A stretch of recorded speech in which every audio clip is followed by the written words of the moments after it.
We've got a fantastic session now, and Adam, welcome to you. Adam Wilkes, ladies and gentlemen. Adam is the president of AEG, an incredible company that we're going to tell you a lot about. Should we stand? Which way would you like to? Oh, we need to sit because we can. Where will we be seeing the slides on here? So because we want people to see the imagery. Let's sit down. We good? Okay, great. So Adam, first of all, I thought I'd start today with this. A generation ago, album sales accounted for the lion's share of music's contribution, with touring simply a vehicle for marketing an artist's work. But today, touring is the headliner, making up around 3/4 of music's contribution to GDP in an economy and most of the artist's income, which is why, Adam, the work that you do, the work that AEG does, the way that you plan stuff of and for the future really has such an incredible impact. Well, thank you. Good to see you, Ralph. Good to see you. Thank you, everybody, for joining today. Thank you, Jasper, and the Branded team for inviting us to participate today. Yeah. So AEG works in the world of live entertainment. We're the crossroads of live entertainment infrastructure and live entertainment content. So we build, operate, manage music theaters, arenas, stadiums all around the world. And we work with some of the world's biggest artists and sports teams to bring them around our network of venues and all around the world. And that's right, you know, the ecosystem of music includes many different revenue streams, but at this point, the live side for many artists, especially the top tier artists, the live side is disproportionately the largest revenue stream for these artists.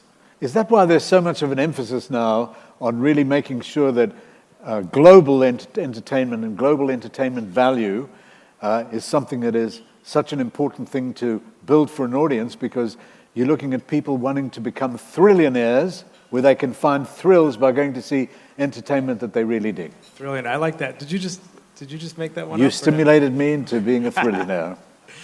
I think it's a big part of it. There's a whole economy around experience. Right.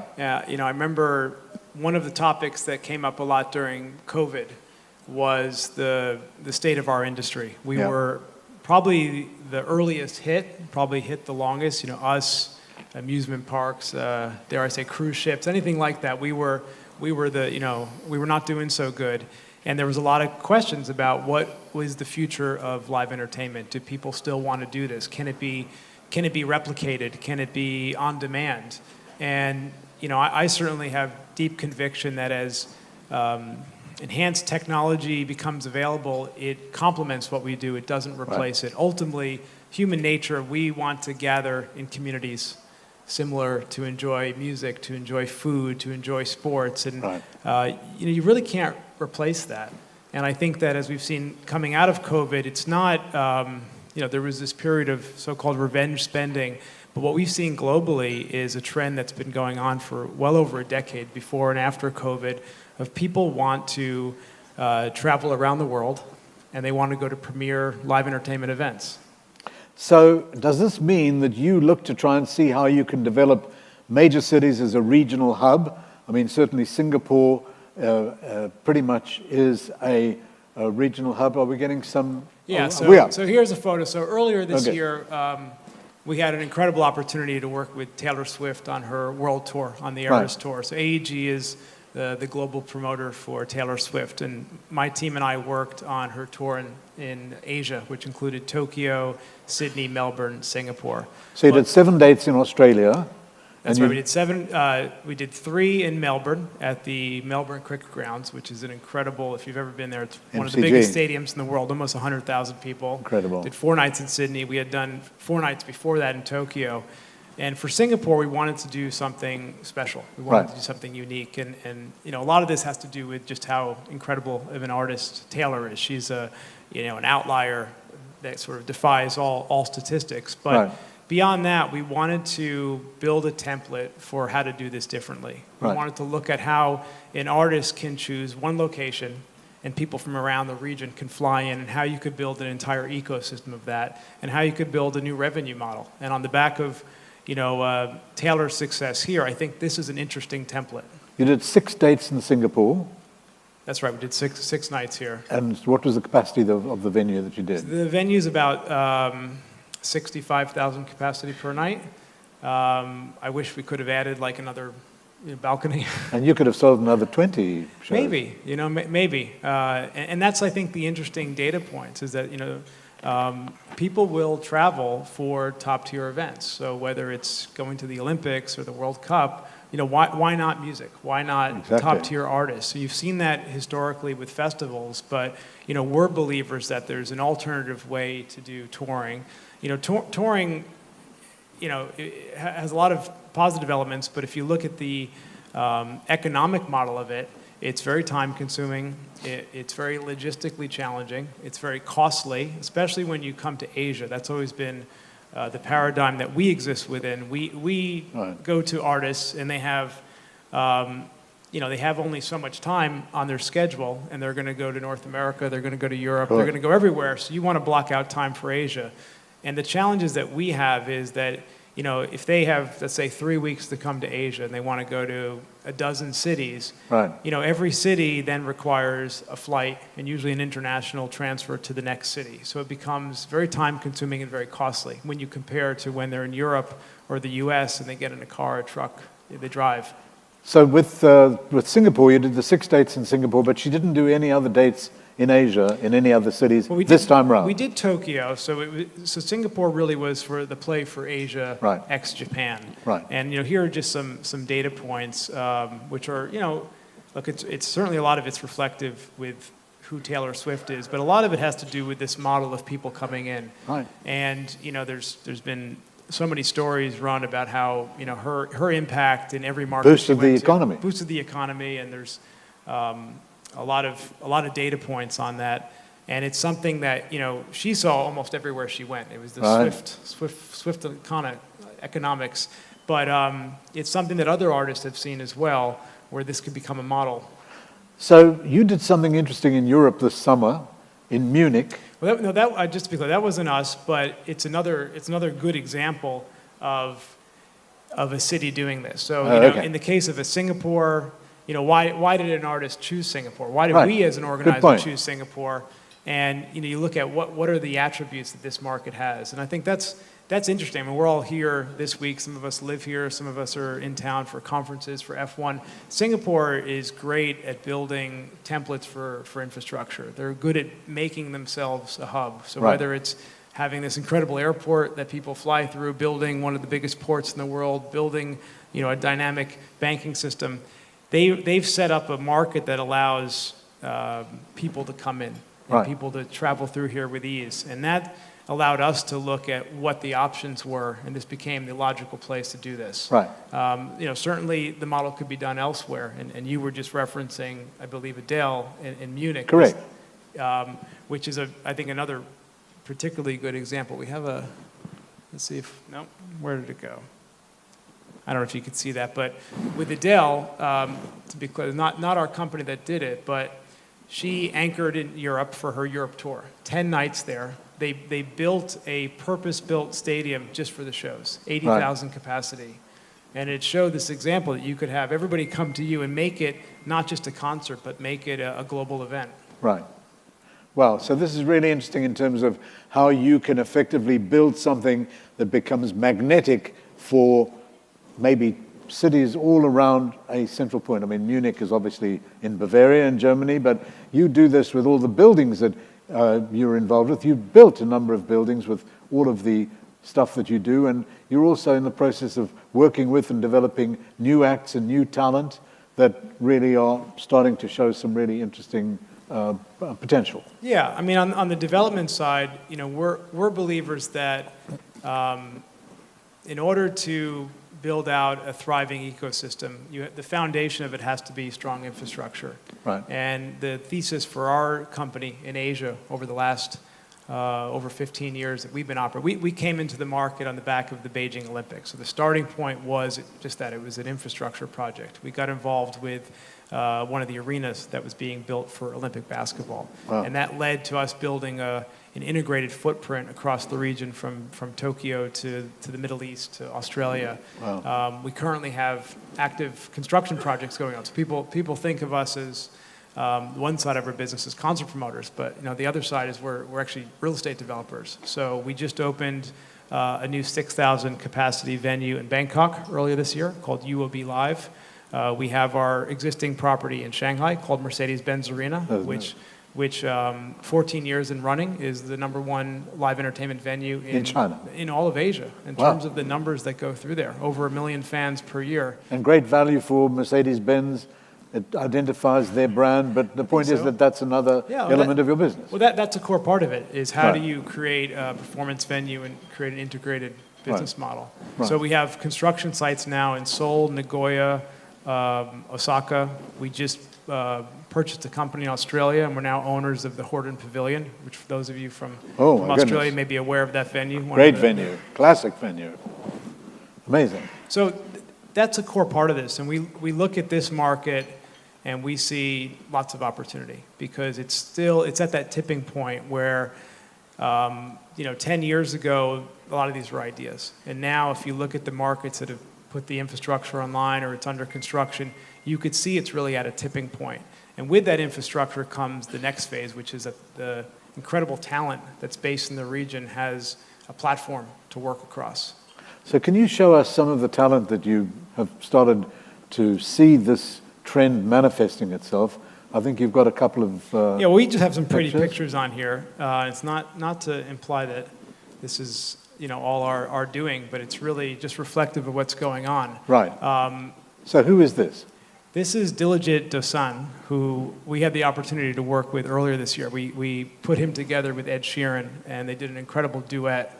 When we had Ed on tour all across Asia, and we ended in Mumbai. So you took Ed to Mumbai, which was an amazing success because you got 50,000 people at the Bombay racecourse, or the middle of the racecourse, an incredible 50,000, which is... At the time, I mean, hopefully a record that will soon be beat, but Ed's show in Mumbai was the largest attended concert ever by a Western artist in India. Amazing. So I'm sure how India is taking off, that will be a stat that will soon be beat by somebody else, but it just shows you the depth of that market. But Diligit is a massive Punjabi artist. He came out on stage, and what Ed was doing on a lot of the shows was he would invite a really prominent local artist, and he would do a duet with them, but he would sing one of their songs. So there's Ed on stage singing in Punjabi. I wish we could play the video. You could find it on Ed's socials. But there's Ed with Diligit. But Diligit, shortly after this, he went on to play Coachella. He was on Jimmy Fallon. And Coachella, you guys produce Coachella. Yeah, we're the owners of it. Co-owners of Coachella. So if you look, Diligit's about to launch a tour where he's doing 3 nights at the London O2. That's 20,000 tickets a night.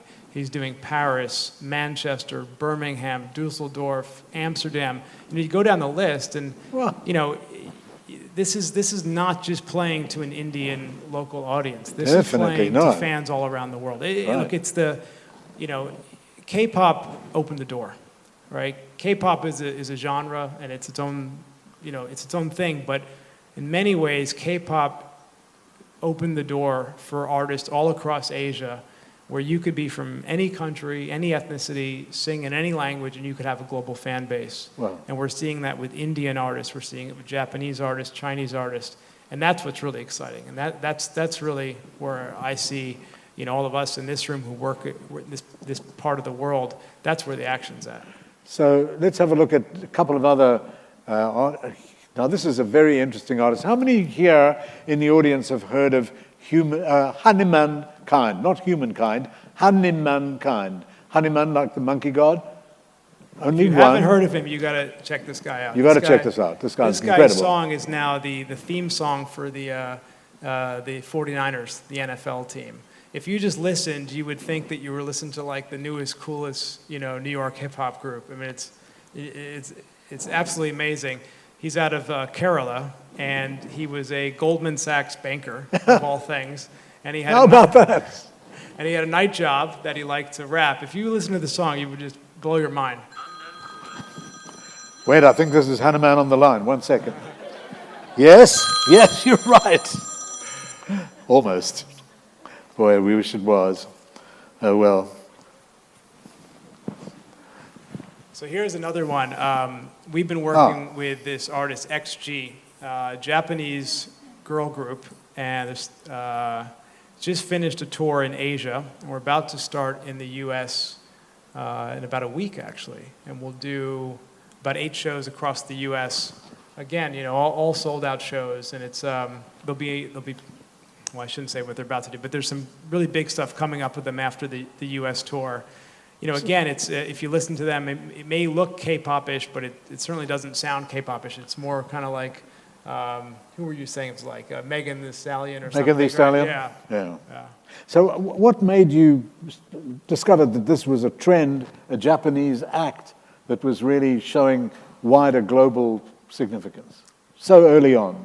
Yeah, look, that's part of what you do. I mean, part of what we do. Part of you get lucky sometimes. Right. You just look. You're following the trends. You're following the social media. You're following the streaming.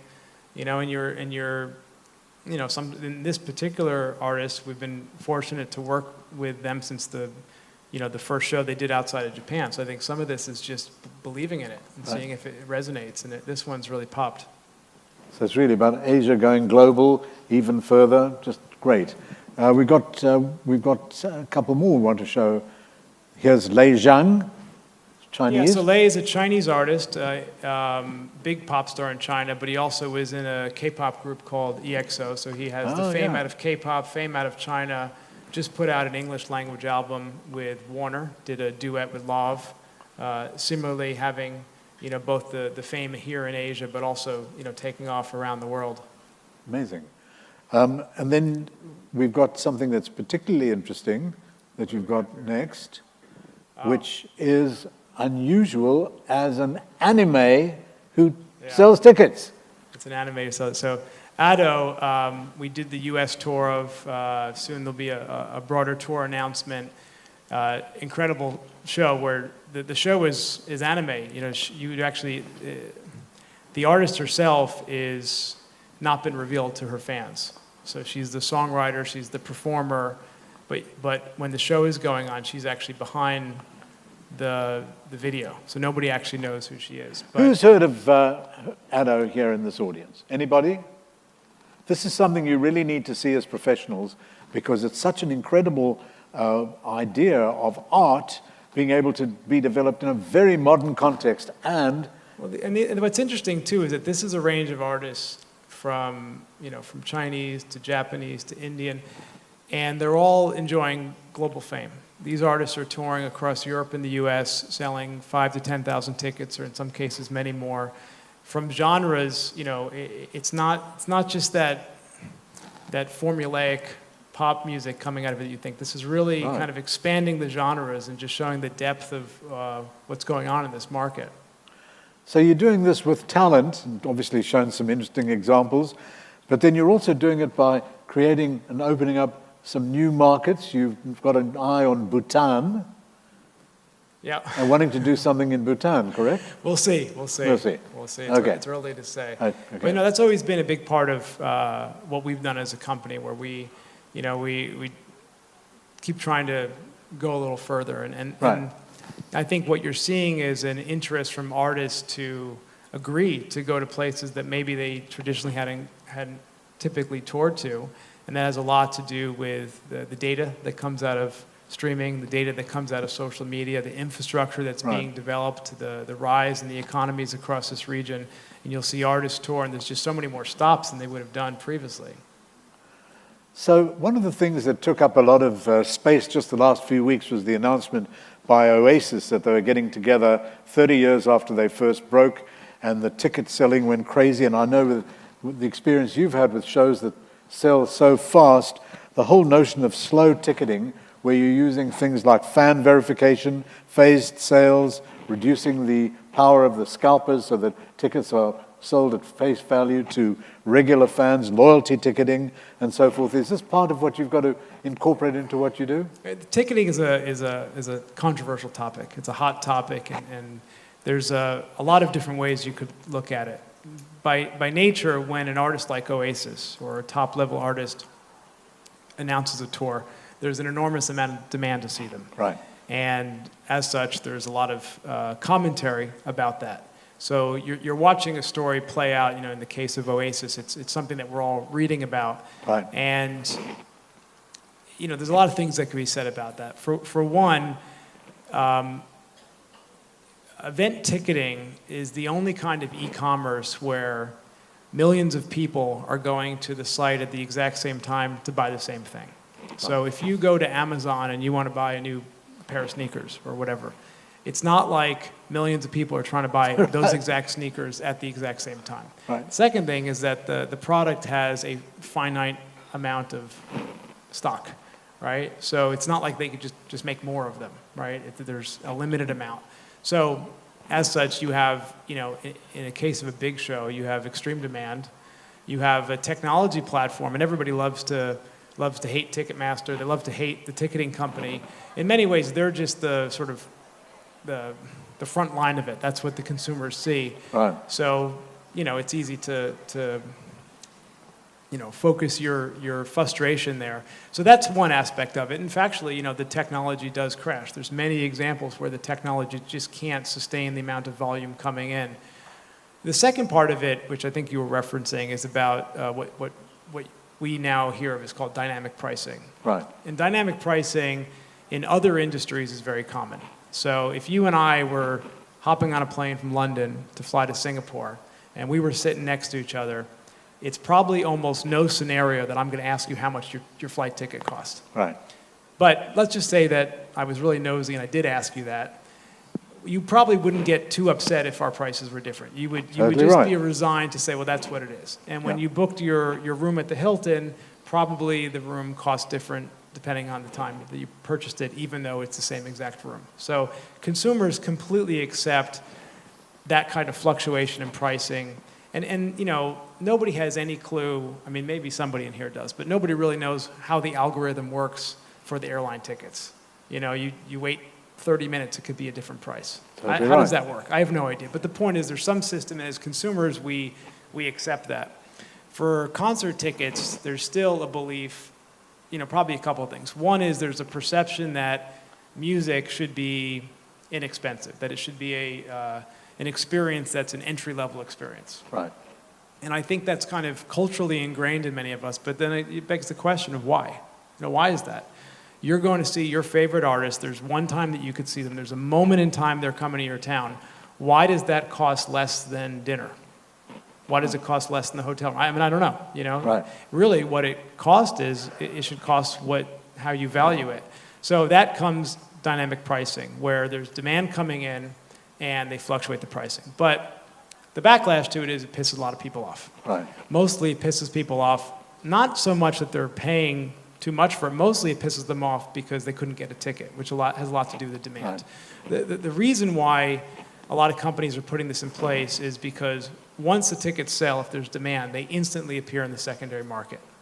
And there's no amount of policing or regulation that could stop a secondary market if, in fact, there is demand for a secondary market. Right. So the thought behind it is, if Ralph the scalper is selling the Oasis ticket for 3x the price, instead of being $350, it's $1,000, then how about Oasis just sell their tickets for $1,000? Right. You as the fan, would you rather buy your ticket from Oasis for $1,000, or would you rather buy this guy with the pink shirt on?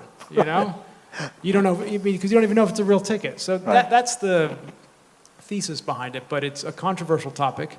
It's very common in the US. It's increasingly being done in Europe, clearly upsetting a lot of Europeans. Right. And it hasn't been done that much in Asia. There's a couple of isolated examples, and I could imagine people getting really upset about it when it comes here. Well, I wanted to ask you specifically about two countries you didn't mention, Indonesia and the Philippines. You promote in those markets as well? Yeah, we do a lot in both Those those are markets. important territories for you, correct? Absolutely. And you do well with basically the acts that you bring to Asia or you develop from Asia outwards, and you're going to be continuing to really build up those two particular I countries. think when I've seen in my experience, when a Western artist tours Asia, Jakarta and Manila tend to be among the two biggest stops in terms of demand. But on the flip side of the coin, they tend to be among the two places that have the most challenged infrastructure. Oh.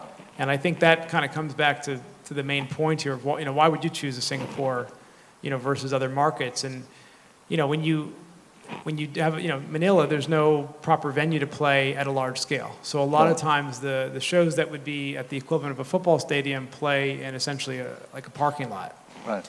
So you're building up a lot of infrastructure. It's not a great production for the artists, output. It's not as good for consumers.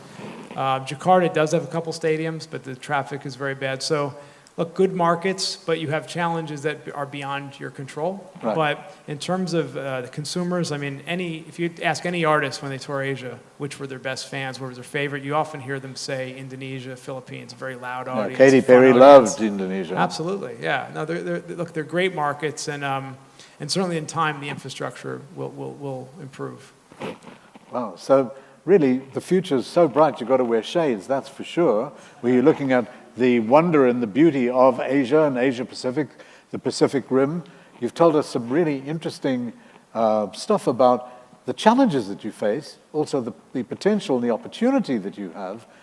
And it seems that on a global basis, Asia is much, much more obtrusive, prominent, in terms of acts being able to come and play and obviously make good money if they're successful, but they need the infrastructure of AEG to be able to bring this kind of thing effectively, to bring this thing effectively to the market. You know your stuff, you've been doing it a long time, but you also work with a really intuitive sense of what works for the talent.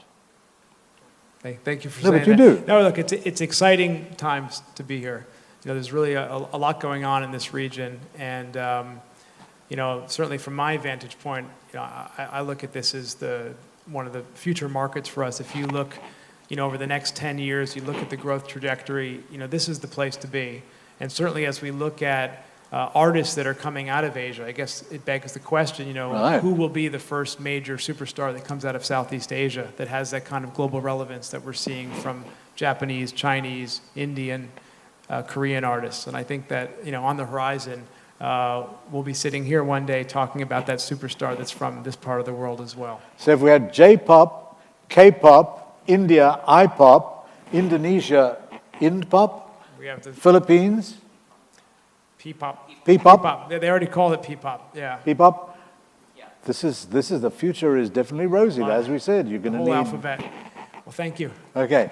Well, ladies and gentlemen, we've been beaten by the clock, which we don't like to do, but unfortunately that is the reality. But thank you so much for paying attention to Adam. Adam Thank is you so really much. someone who Thank knows you. where all the bodies are buried.